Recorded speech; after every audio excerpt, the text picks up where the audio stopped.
Thank you for standing by. Good day, everyone, and welcome to the Boeing Company's third quarter 2025 earnings conference call. At this time, all participants are in a listen-only mode. Please be advised that today's call is being recorded. The management discussion and slide presentation, plus the analyst question and answer session, are being broadcast live over the internet. To ask a question on today's call, please press star, then one on your telephone. At this time, I am turning the call over to Mr. Eric Hill, Vice President of Investor Relations, for opening remarks and introductions. Mr. Hill, please go ahead. Thank you and good morning. Welcome to Boeing's quarterly earnings call. With me today are Kelly Ortberg, Boeing's President and Chief Executive Officer, and Jay Malave, Boeing's Executive Vice President and Chief Financial Officer. This quarter's webcast, earnings release, and presentation, which include relevant disclosures and non-GAAP reconciliations, are available on our website. Today's discussion includes forward-looking statements that are subject to risks and uncertainties, including the ones described in our SEC filings. As always, we will leave time at the end of the call for analyst questions. With that, I will turn the call over to Kelly Ortberg. Thanks, Eric, and good morning, everyone. Thank you for joining today's call. I'd like to take a moment to welcome our new CFO, Jay Malave. It's been great to have Jay on board and officially welcome him to his first quarterly earnings call for Boeing. So now let's take a closer look at our business as we enter the final quarter of the year. Our sustained focus on safety and quality is driving better performance across the enterprise, and we are re-earning the trust of our stakeholders, including customers, regulators, and employees. Our focus on culture change continues to energize our teams and improve how we work together. By August of this year, we had delivered more commercial airplanes than all of last year. Our defense business is well positioned in the current geopolitical environment, and our service business continues to deliver in a robust aftermarket. Across all of our market segments, we continue to see strong demand, which is reflected in our growing backlog. We marked important milestones in our recovery as operations generated positive free cash flow in the quarter for the first time since 2023. And earlier this month, we jointly agreed with the FAA to increase 737 production to 42 airplanes per month. While we're turning the corner, we're well aware of the work ahead of us to fully recover our performance, particularly on our commercial development and certification programs. We'll talk more about our status, but I want to emphasize that we're exploring every lever to deliver better performance on all of our programs.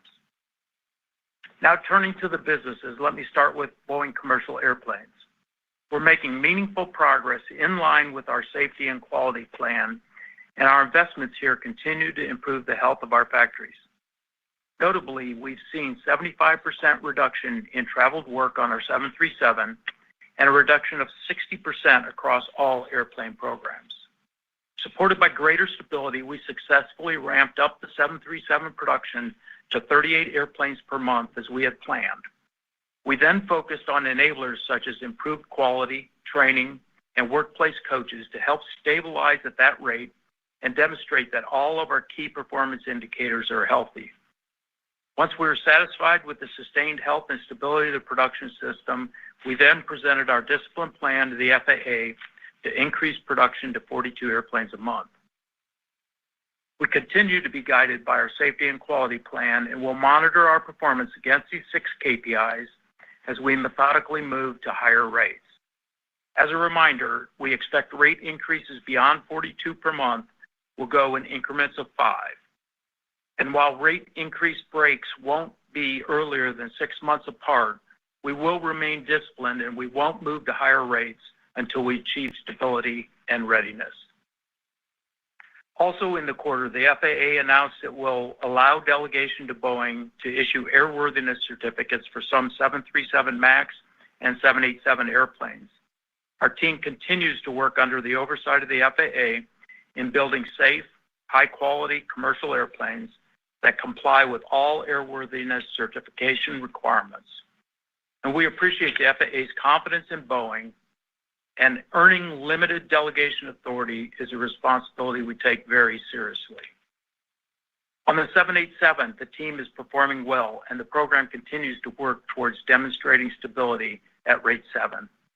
As we previously shared, we'll be guided by our KPIs before we transition to planned higher rates, and aim to move to 8 per month in the near future, having recently completed a successful Rate 8 capstone review with the FAA. At the same time, we're investing in the expansion of our South Carolina site to ensure we're prepared to meet exceptional market demand, and we look forward to an exciting future for the 787 program. Turning now to our development programs. On 777X, as we announced earlier this morning, we have delayed our expectations for certification and first delivery, resulting in a $4.9 billion non-cash charge during the quarter. As we previously said in the third quarter, completion of our certification program is taking longer than expected.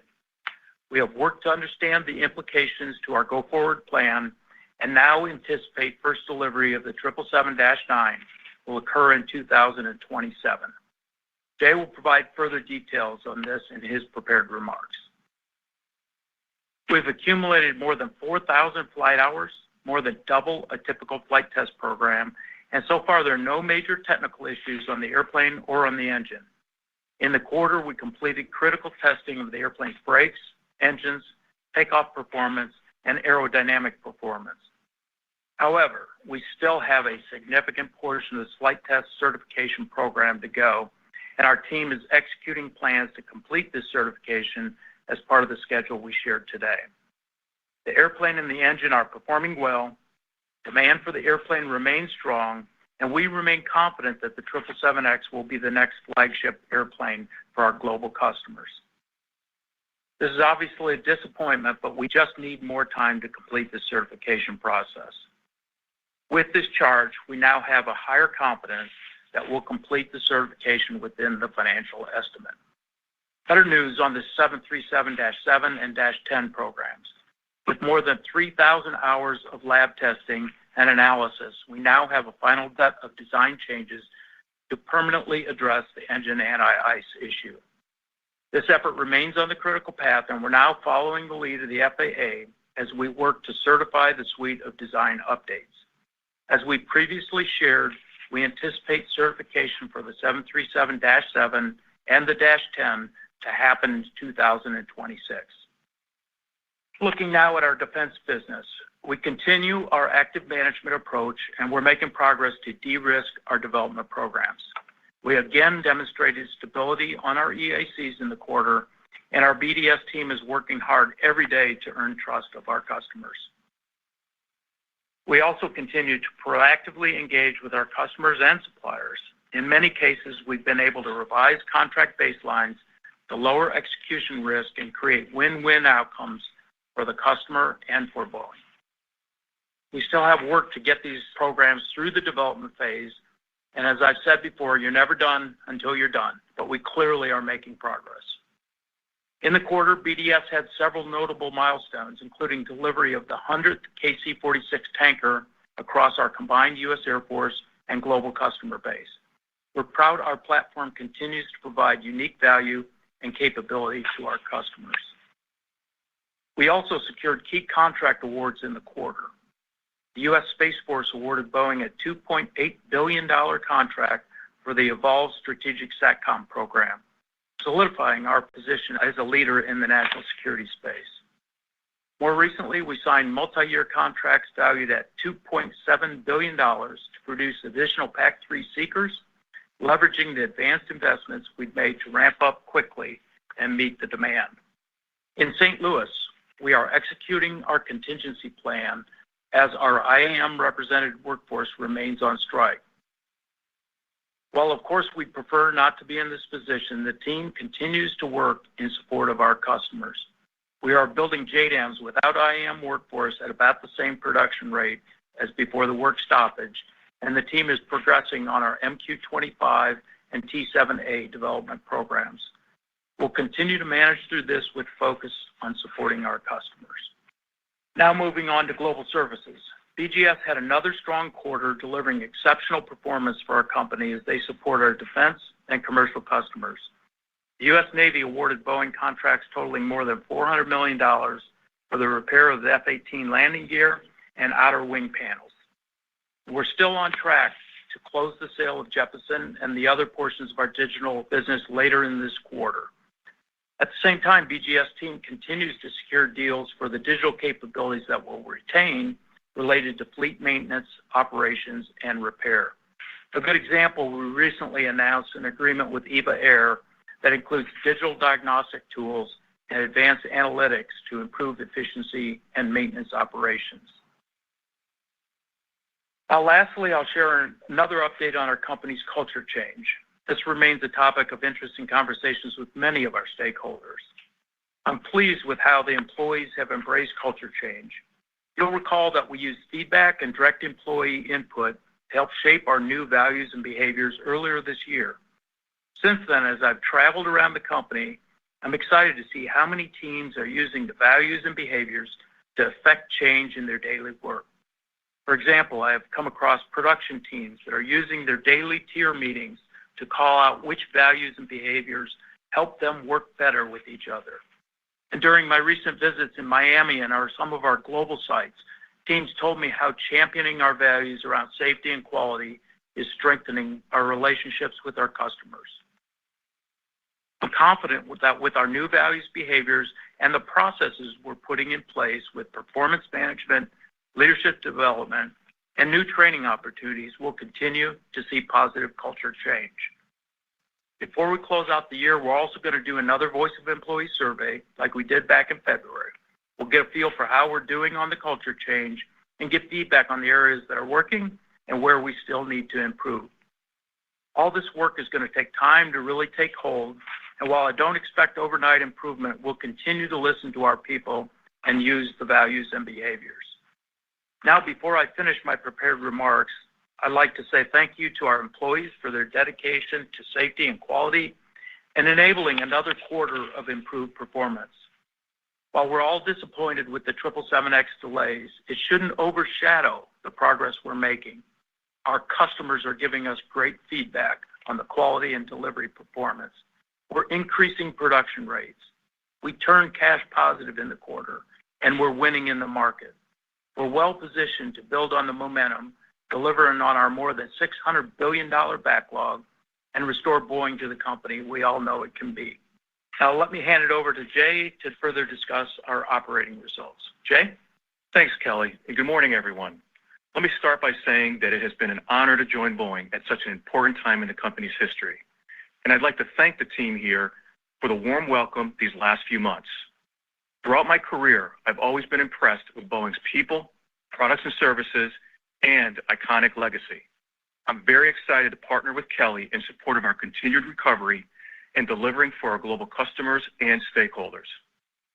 Boeing is in a much stronger position than it was a year ago, and it's my job to help Kelly and the leadership team build on that progress. I'd also like to thank Brian West for his role in getting us to where we are and for his support throughout this transition. Now, let's start with the total company financial performance for the quarter. Revenue was up 30% to $23.3 billion, primarily driven by improved operational performance across the business, including higher commercial deliveries and defense volume. The core loss per share of $7.47 primarily reflects the $6.45 impact of the $4.9 billion charge on the 777X program, which I'll discuss in more detail shortly. Free cash flow was positive $238 million in the quarter, primarily reflecting higher commercial deliveries and working capital that improved compared to both the prior year and the prior quarter. Importantly, this was the first positive free cash flow quarter since the fourth quarter of 2023 and serves as an important progress point in our company's recovery. These free cash flow results were better than expectations in July, driven by higher commercial deliveries, as well as the potential DOJ payment shifting to the fourth quarter. Turning to BCA on the next page. BCA delivered 160 airplanes in the quarter, the highest quarterly delivery total since 2018. Revenue was up nearly 50% to $11.1 billion, primarily reflecting higher deliveries compared to last year. Operating margin of negative 48.3% was impacted by the charge on the 777X program. BCA booked 161 net orders in the quarter, including 50 787 airplanes for Turkish Airlines and 30 737-8 airplanes for the Norwegian Group. Backlog in the quarter ended at $535 billion and includes more than 5,900 airplanes, with the 737 and 787 both sold firm into the next decade. Now let's click down to the commercial programs. The 737 program delivered 121 airplanes in the quarter, including 41 in September. On production, the factory stabilized at 38 per month in the quarter. Importantly, we jointly agreed with the FAA in October to increase to 42 per month, and the program is now focused on continuing to drive a stable production system as they transition to this new rate. Spirit continues to deliver fuselages with improved quality and flow, which sets us up well for both our future production ramp and the planned reintegration. That transaction is still expected to close this year. The quarter ended with approximately 5 737-8s built prior to 2023, down 15 from the second quarter. Importantly, we completed the rework on the last of these airplanes and shut down the shadow factory in the third quarter. On the Dash 7 and Dash 10, inventory levels were stable at approximately 35 airplanes. As Kelly said, we have made good progress on a suite of engine anti-ice design updates over the past few months and continue to work with the FAA on the certification path for these programs. On the 787, we delivered 24 airplanes in the third quarter and ended with approximately 10 787 airplanes in inventory that were built prior to 2023, down 5 from last quarter. We still expect to deliver these airplanes through 2026, which is aligned with our customers' fleet planning requirements. Finally, on 777X, during the quarter, we recorded a $4.9 billion loss provision, net of a cost-based extension benefit, to reset the development and production schedule on the program, with first delivery now expected in 2027 versus the prior expectation of 2026. To provide more background and color, we received approval to begin the second phase of certification flight testing in early 2025 and had anticipated authorization to start the next major phase of certification flight testing in the third quarter. However, this authorization has been delayed as Boeing and the FAA work through the supporting analysis that enables the next phase of certification flight testing. Given this delay and our assessment of the timeline to enter future certification phases, we have shifted our flight test and production schedules to reflect these learnings. We now expect the next major phase to start later this year or early 2026. The certification program delay, coupled with our reassessment of production costs, constitute the basis of the incremental loss provision this quarter. The charge amount includes additional customer concessions, the cost of incremental rework on built aircraft, learning curve adjustments, and the carrying cost of production operations spread out over a longer period of time. On a comparable basis to last year's total charges on the program, the costs are higher due to rework on built aircraft, incremental production disruption, and learning curve adjustments. As far as the cash profile, we see two impacts. The first is related to delivery timing, where we expect headwinds of about $2 billion in 2026 as deliveries move to the right. This converts to a tailwind later in the decade as we deliver delay units. Second, the cash roll-off of the $4.9 billion accounting charge is expected to be spread into the next decade. While disappointing, the reset allows us to operate to a higher confidence plan and allows our customers to manage their operations accordingly. As Kelly mentioned, this confidence also stems from our completion of dry run flight tests. While we have not received certification credit with the FAA for those flights, we have obtained important verification data to support technical risk burn down. Okay, let's shift over to BDS on the next page. BDS delivered 30 aircraft and 2 satellites in the quarter, and revenue grew 25% to $6.9 billion on improved operational performance and higher volume. Operating margin of 1.7% was up significantly compared to last year, also reflecting the better operating performance in the third quarter. These results also included immaterial impacts associated with the IAM work stoppage as we continue to execute our contingency plans. BDS booked $9 billion in order during the quarter, and backlog grew to a record $76 billion. Overall, we continue to make progress stabilizing our fixed price development programs, even with minor cost updates on a few programs, such as for the tanker, which absorbed additional Everett shared costs from the 777X update. We have seen benefits from our active management approach in retiring risk and developing win-win opportunities for both us and our customers. We remain focused on delivering these important capabilities to our customers and met several important milestones in the quarter. For example, on the T-7A program, we achieved 4 additional customer milestones under the MOA and started assembly on the first production representative test aircraft. The remainder of the portfolio continues to benefit from exceptional demand supported by the global threat environment confronting our nation and allies. Performance on these programs also continued to stabilize and build on the improved operational performance that began earlier this year.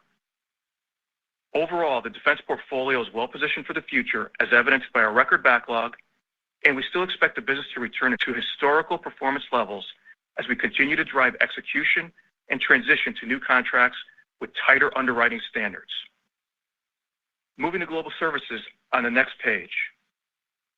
BGS continued to perform well, again delivering strong financial results in the quarter. Revenue was up 10% to $5.4 billion, primarily reflecting improved commercial and government volume.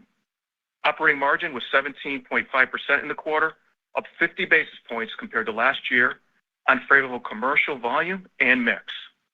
Both our commercial and government businesses again delivered double-digit margins. The business also received $8 billion in orders with a year-to-date book-to-bill of 1.2. Okay, shifting to cash and debt. Cash and marketable securities ended at $23 billion, and the debt balance ended at $53.4 billion. The company also maintains access to $10 billion of revolving credit facilities, all of which remain undrawn. We remain committed to strengthening the balance sheet and supporting our investment-grade rating. Regarding cash flow, we still expect the fourth quarter to be positive before any impact from a potential DOJ payment. This outlook continues to assume significant capital expenditures for future products and growth, particularly in St. Louis and Charleston. This ramp-up was seen in our third quarter CapEx spend, which we now expect to be closer to $3 billion for the year. Net-net, even with the higher CapEx, our better-than-expected performance year-to-date supports updating our 2025 outlook to a free cash flow usage of about $2.5 billion, barring the impact of a prolonged government shutdown. Okay, let's sum it all up. Another quarter of progress in our recovery. While the 777 reset was disappointing, our overall performance continues to trend favorably. This includes receiving limited FAA delegation to issue 737 and 787 airworthiness certificates, transitioning to higher 737 and 787 production rates, delivering improved performance across the company, as well as generating positive free cash flow in the quarter. Broadly speaking, the markets we serve continue to be significant, and our backlog of more than $600 billion demonstrates the strength of our portfolio. Long term, these fundamentals underpin our confidence in managing the business with a long-term view built on safety, quality, and delivering for our customers. With that, let's open up the call for questions. We will now begin the question and answer session. In the interest of time and to allow for broader participation, we ask that you limit yourself to one single part question. Our first question comes from a line of Miles Walton from Wolfe Research. Your line is open. Thanks. Good morning, Jay and Kelly and Eric. Jay, what is the negative cash flow in 2026 on the 777X in totality or versus this year? And as you look out, how soon after first delivery can that program get to a neutral position from a cash perspective? Sure, thanks for the question, Miles. So as I mentioned before, it's a headwind relative to our prior expectations of $2 billion. So I would expect the overall absolute cash flow to be a usage. It's a little bit higher than that. As far as how we get to call it, say, break-even neutrality type of free cash flow, we've talked about this a little bit in the past. So next year will be a heavy use year. The year after that will be better in 2027. And then we would expect ourselves to get closer to neutral in 2028. And that's all on the back of improving payments from aircraft deliveries and advances. So again, next year, we'll build up inventory. There'll be limited advances and delivery payments. But in 2027, we'll start to see those benefits, and those will continue to ramp up in 28 and beyond. So I would expect starting in 2029, neutrality will go to a benefit, positive free cash flow for the program. And so, look, all told, next year is going to be a little bit heavy, but it'll continue to improve from year over year from that point. Okay. And sorry, just to clarify one thing, is that 2026 usage of cash on the 777X, so it's about similar to 2025's usage when all is said and done? Yeah, that's a good way of looking at it, but perhaps maybe a little bit higher, but in that zone. Okay, perfect. Thank you. Your next question comes from a line of Ron Epstein from Bank of America. Your line is open. Yeah, hey, good morning, everybody. Yeah, so maybe back on the 777, I'm certainly going to get bombarded with these, so apologies for that. But what's driving this now? Like, what changed from like just 2-3 months ago to reevaluate what's going on with the program? Yeah, so I guess that's the question. Like, what changed to really make the focus on this now? Yeah, so Ron, first of all, let me reiterate what I said in the prepared remarks. There's no new issues with the airplane itself or the engines, the test program. Ironically, we have more hours, and the maturity of this airplane is probably higher than any other airplane we've been through the test program. The issue is solely around getting the certification work complete. We had anticipated getting TIA approval. That's what's needed to actually get cert credit when we fly those particular tests. We have not been able to achieve the certification credit, and that's because we haven't gotten the TIA approval. So, look, we've taken a step back. We very much underestimated how much work it was going to take for us to get the TIA approvals and for the FAA to have the opportunity to review all the data submissions that are required. So we've stepped back and we've re-baselined this program to incorporate those learnings, as Jay said. And, the philosophy I want here is, I don't want this to be a continuous quarterly issue for us, to make sure we have a solid financial estimate here, that we have a high level of confidence that we can get this certification work done. Now, recognize that some of this is still not in our control. We're working very closely with the FAA. I'm hopeful that there's opportunities for us to improve upon some of this. I think I've talked to Administrator Bedford, and I think he also agrees that we need to look for ways to streamline the process. But in effect, this is a result of us realizing that the plan we had in place to get the certification approvals just was not realistic going forward. And if just one clarification, if I may, on the TIA, what's really slowing that down? Is it on the FAA side, or is it that there was something that you guys didn't understand about? What would be? Probably, it's a little of both, Ron. I would say it's that this is the first airplane that we've gone through this incremental TIA process like this, and I think there was learning in what analysis and data we had to have complete and submitted to get the TIA approval. So some of that's for us, and I think it's taken longer as well for the FAA to go through those submittals and get the approval. So I'm certainly not throwing the FAA under the bus with this. This is a learning collectively for the both of us in terms of what it takes to get through the new process. And again, as I said, we've tried to do our best to put a conservative estimate here in place that accommodates us continuing having a slower process than what we had originally planned for these TIA approvals. Now, I don't anticipate, because of the maturity of the airplane, once we get the approvals, I think the flight testing should go reasonably quickly. But again, it's the analysis, the paperwork, submittal, and the approval process is really the big learning here. Got it. Thank you very much. Your next question comes from a line of Robert Stallard from Vertical Research. Your line is open. Thanks so much. Good morning. Hey, Rob. And welcome back, Jay. Thank you, Rob. I hate to do it, but I'll follow up on the 777X here. The charges of $4.9 billion is perhaps a little larger than was anticipated. So I wonder if you could maybe work through some of the moving parts here. And then probably for Kelly, in conjunction with that, how are you expecting to manage the 777X supply chain given this delay? Thank you. All right, let me start with the magnitude of the charges that build upon the comments that I made during the prepared remarks.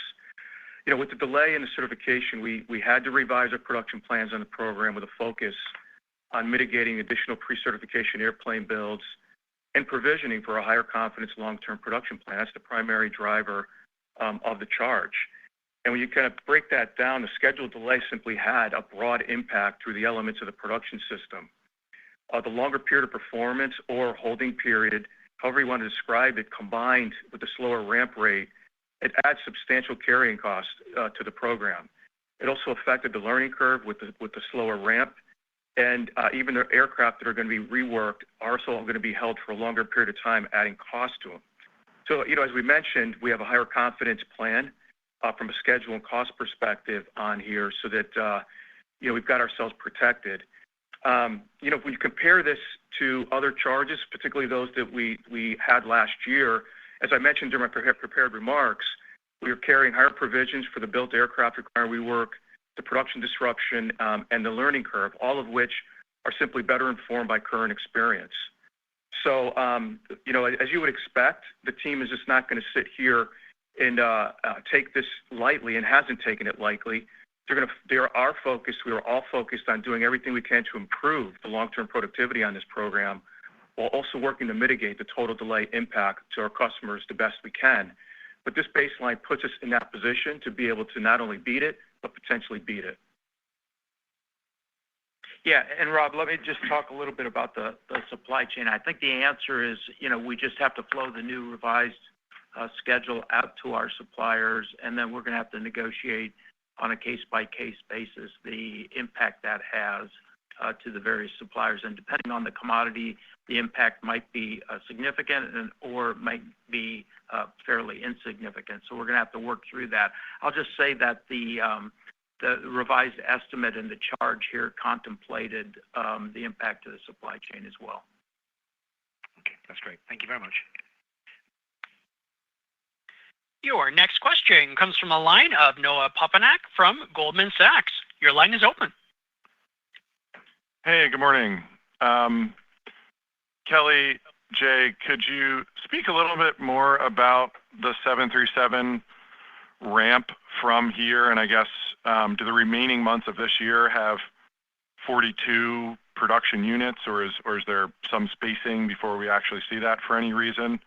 And then as you go higher, you know, on the one hand, it's not easy and supply chain is still tough, but on the other hand, I think you're intentionally holding inventory for that reason, and it seems like you have a lot of buffer in the stations at 42 to break to 47. Then I think beyond that, you start to layer in a new line. So I guess that 6 months you've spoken to, Kelly, should we all be assuming that for the 42 to 47 to 52, or is each of those breaks, or is that too aggressive of an assumption?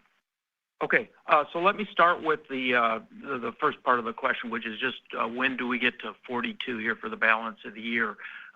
So recognize, no, when we say we're at a 42 rate, that's a rate that we flow in the factory. Not every month, depending on the number of days in the month, the number of work days in the month, would that necessarily equate to a rollout of 42. And just recognize that for the, you know, we've got the holidays coming up in both November and December. We are, as we speak, rolling at the 42 rate. So we've, as you know, we test our supply and our own processes before we actually go to that rate. We do some pre-testing.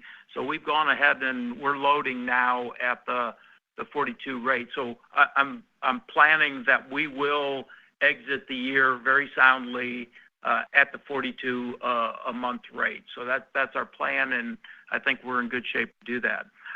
As you mentioned, then we'll go to the next would be the 47. I mentioned in the prepared remarks, not earlier than 6 months, because we need time to go to the new rate, demonstrate stability, and then, as we did this time, test ourselves at a higher rate. And in many cases, when you test yourselves at the higher rate, there's actions you have to take to go improve and ensure that we're ready to go. So we don't think we can do that faster than 6 months. And I will just reiterate what I said when we started this campaign here a year ago, is it's way more impactful for us to move when we're not ready than to hold off and wait till we're ready. And we will not go to the next rate until we show the maturity in the system. I'd much rather be a month late than go a month early in this process. And I think we've clearly demonstrated that if we are deliberate, do the right thing, make sure we're meeting our key metrics, we can actually move faster than we planned. So in terms of the follow-on cadence, I think you're right, Noah, in that we've got a significant inventory right now, and that's clearly boosting us from going from 38 to 42. Will also still help us when we go 42 to 47. But at that point, I think we start to get more, I'll say, aligned with the supply chain in terms of inventory balances and their expectations. So we'll have to watch that. That'll be, the rates above 47, I think, will be as much on how's our maturity looking, but also how's the supply chain ramping up. We got time to work those things. I don't see anything right now that tells me we can't do that. But that's how I kind of look at that. So if you were pegging these all in 6-month increments, I'd say the first 6 months are going to be easier than the following rate increases in terms of hitting that 6 months exactly. Okay. And how will the process with the FAA compare going to 47 then 52 compared to when you did getting to 42? Yeah, we're going to use the exact same process. In fact, when we did the 5 to 7 on the 787, we used the same metrics and the same capstone review process that we use just now, moving from 38 to 42. I think both sides understand the process and think it's a good process. So we just used that same one as well on this mini break of rate 8 on the 787. So I feel pretty good that the process is in place. I don't think getting through that, it might have taken a little bit longer with this first approval with the FAA, but they did a good job in moving pretty quickly. They had to coordinate with a lot of stakeholders as well. So I think I don't think the process is going to be an impediment in the future. I think it's more, are we ready? Is the supply chain ready? And when that happens, then I think we have a good process to go get approval. Thank you. Your next question comes from the line of Peter Arment from Baird. Your line is open. Hey, thanks. Good morning, Kelly, and welcome, Jay.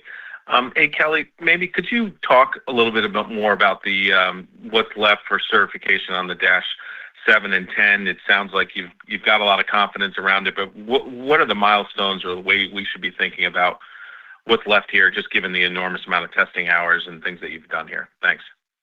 Yeah, so we've got, as I mentioned, we've got a significant number of hours of testing on this anti-ice design. So what we've got to do is go make modifications to the test aircraft, and they're both hardware and software modifications, and then we go through the process, the certification of those steps with the FAA. It's pretty straightforward, and the anti-ice is still the critical path. The cert is still the critical path for both certifications.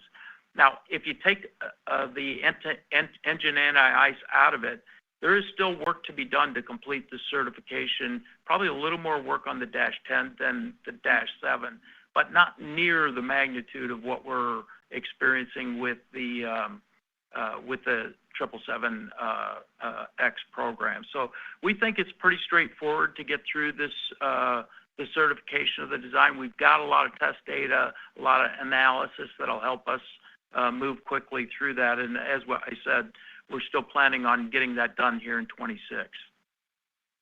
Appreciate it. Thanks, Kelly. Your next question comes from the line of Seth Seifman from JP Morgan. Your line is open. Hey, thanks very much, and good morning, everyone. Wanted to ask about the 87. You mentioned the recent capstone review and, how we can think about kind of the way you went through the 37, the flow of rate increases coming on the 87, and, what some of the kind of key things you're watching are there, whether it's internal or whether it's in the supply chain having to do with structures or engines or anything like that. And then also whether you've kind of burned through some of the concessions there and, starting to get to a better place of cash profitability on that program. Yeah, so the cadence of production increase is a little bit different story than on Max. Obviously, we weren't shut down on Max, and so we didn't, or on 787 through the strike, so we don't have the level of inventory that we have on the Max program. So our next rate increase will be from this 8, which we should be at 8 by the end of the year. And then we'll move to 10 next year. I do think on 787, the move from 8 to 10 will be more challenging for us with the supply chain, particularly seats. We're continuing, as I've mentioned in previous calls, we're continuing to struggle with seat certifications. I think that's going to be with us for a little bit longer. We are making progress on that, but I think seats will continue to be a constraining item for us. And then just the general supply chain on 787, because we don't have the buffer, we want to make sure that we're stable here at 8 a month rate before we go to 10. So we're planning to do that sometime next year. I'm not going to put a month on that yet. Maybe as we get some stability at rate 8, we'll fine tune that. Right. Great. Thanks. Your next question comes from a line of Sheila Kahyaoglu from Jefferies. Your line is open. Hi. Good morning, Kelly and Jay. The Q3 free cash flow number was solid, and Jay, you mentioned positive core free cash flow in Q4 pre the DOJ payment. So curious what BCA rates are underpinning that positive free cash flow, and just I'll bet a modest Q4 free cash flow exit rate, just a modest number. How do we think about 2026? Is it break even? Is it some low to mid single digit inflow of cash? Is that still doable? Okay, thanks, Sheila. Let me just kind of baseline you on our discussions and our update for 2025. If you recall, last quarter we talked about a usage of $3 billion for the full year. As I mentioned in my prepared remarks, and what you just indicated as well, Sheila, is that's better by $500 million to about $2.5 billion based on the better performance year to date. What I'll do is I'll bridge you from the third quarter into the fourth quarter, so $200 million.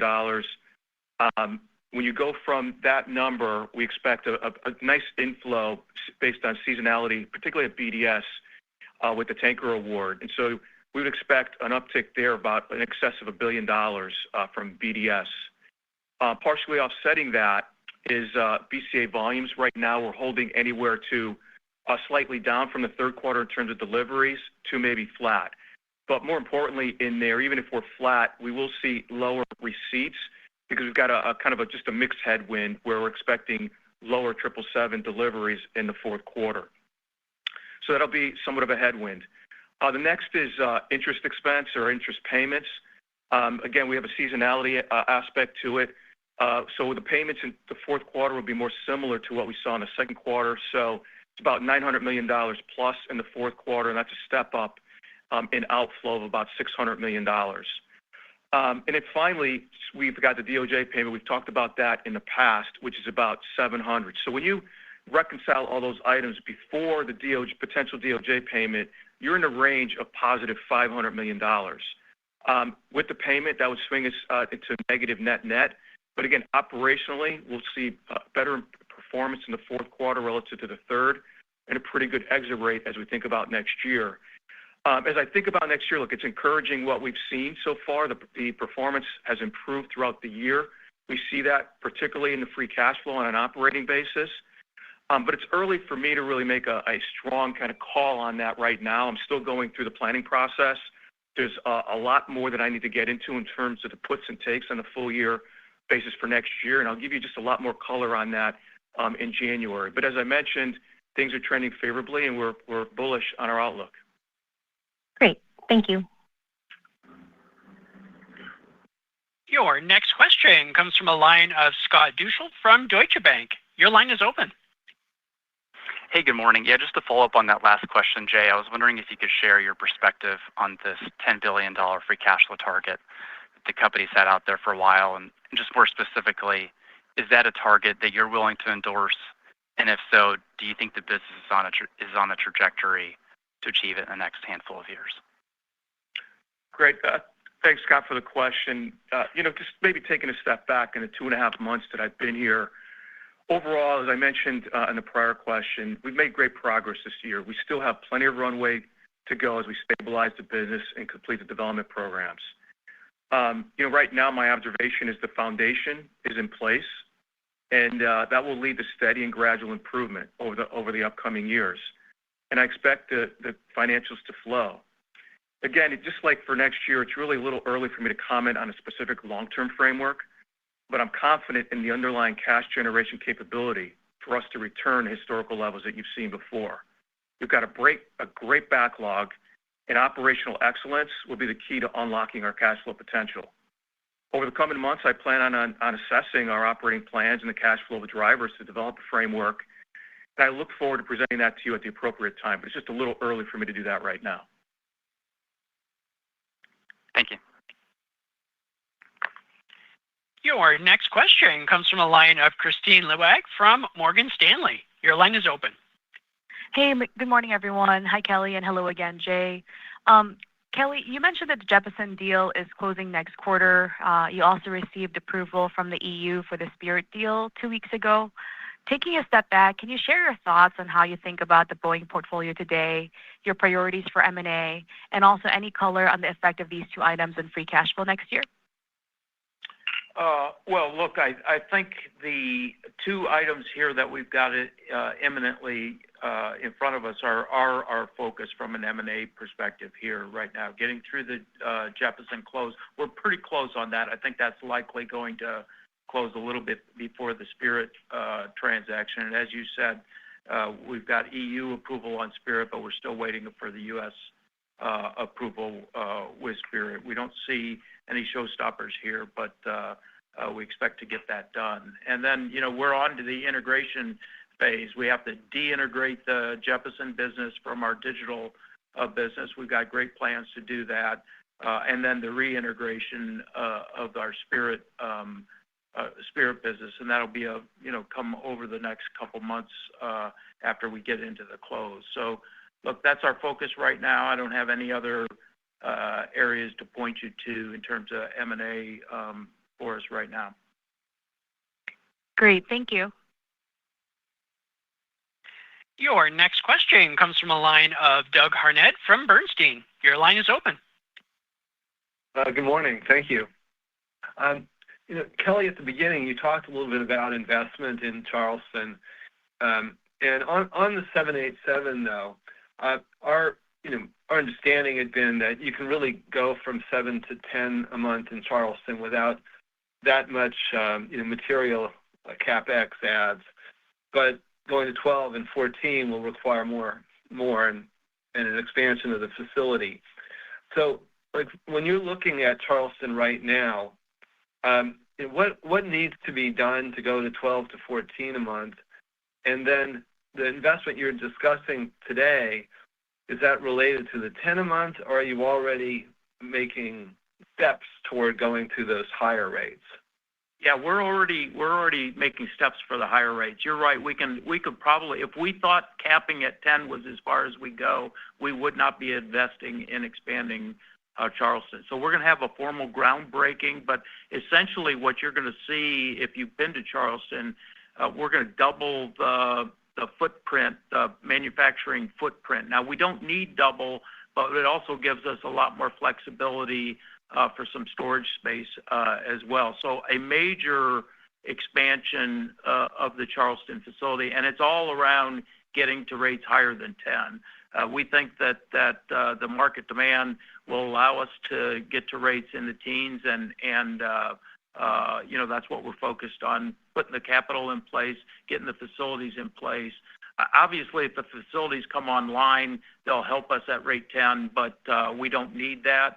And I think we're looking at really 2028 before we're really utilizing that expanded facility. Can you dimension at all the CapEx trajectory you're talking about for this? We expect that to increase next year, Doug. Again, I think when we kind of give you the 26 framework in January, we can provide more color. But there will be some higher CapEx in 26 related to both this as well as the growth and expansion in St. Louis. Okay, great. Thank you.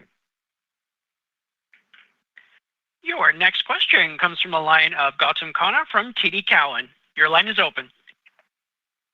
Yeah, thanks. Good morning and welcome, Jay. Thank you. Kelly and Jay, I know you touched on seat certification as a potential constraint on 787 production hikes. I was just wondering more broadly if you can talk about where you see the pinch points in the supply chain today and kind of across the programs as you move forward in rate. Where are you most concerned that bottlenecks may emerge? Thank you. Yeah. So again, I made a few comments on this already. I think you do need to break down between the 737 supply chain and the 787 or the wide body supply chain because we have this excessive amount of inventory. So look, I think in general, I would just comment that the supply chain is doing well. We do have constraints still around seating, but we know what those are. We've got specific actions with the suppliers, and some of that is on Boeing to get the actual seat installations certified on the aircraft. So we're working through those.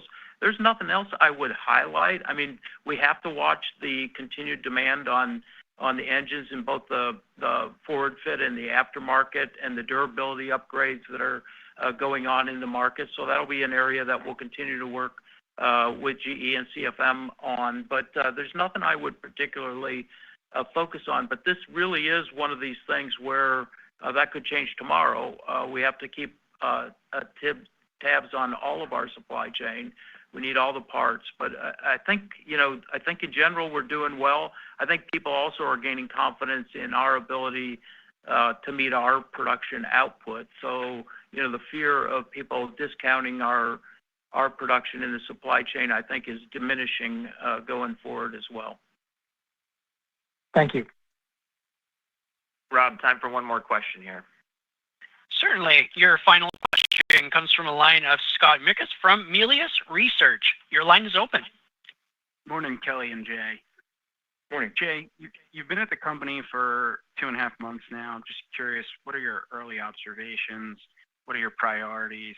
And given that the company will end the year with about $33 billion of cash after Jeppesen is sold, how are you thinking about the balance sheet and what you want to do with that cash balance?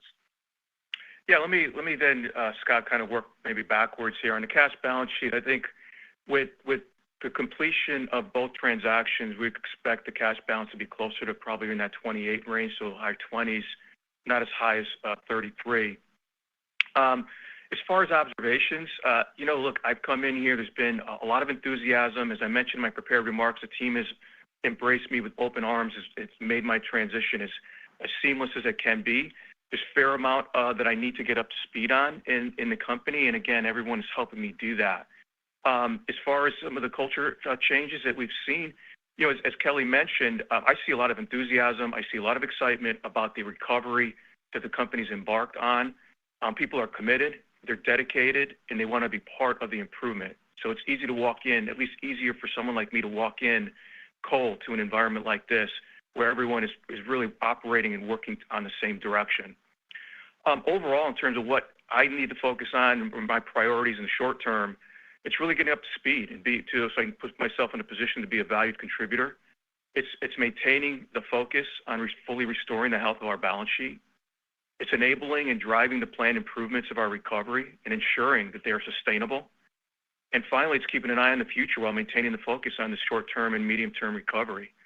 So, again, first things first, get up to speed and then contribute and drive us and be a participant in this recovery. And again, we're on a good path here, so I'm very excited to be here. All right, thank you. That completes the Boeing Company's third quarter 2025 earnings conference call. Thank you for joining. You may now disconnect.